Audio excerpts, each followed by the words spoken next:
Magsundo na tayo. Punta tayo sa ano? Sarado mo na yan. Sarado ang pinto.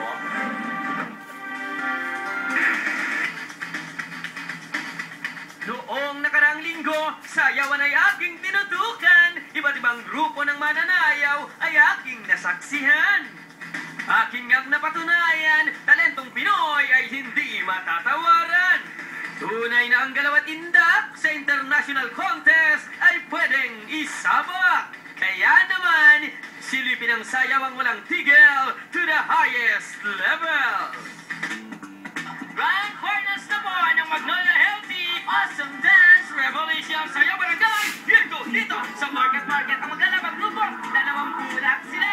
Ang mananalo ay tatanggap ng limpak-limpak na 50,000 piso. Alamin kung sino ang mananalo. Tumutok na sa entablado.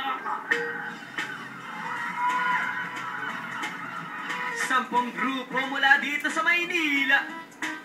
10 grupo din sa probinsya ay nagmula. Sila'y maglalaban-laban sa sayawan para mapatunayan ang kinilang kahusayan.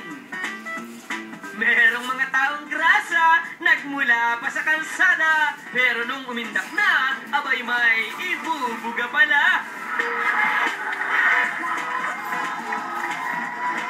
Sumunod na grupong sa laban ay napadpad, merong magagandang mataas lumipad na mala cheering squad.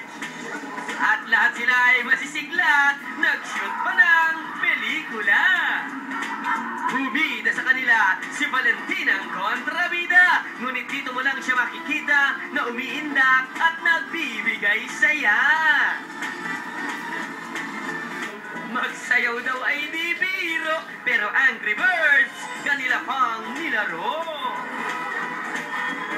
Sa 20 sumali ay pipili na maswerteng mag-uwi ng premyong katangi-tangi.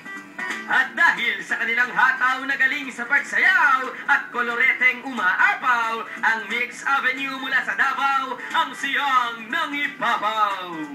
Sila nang-approve na may awesome dance moves and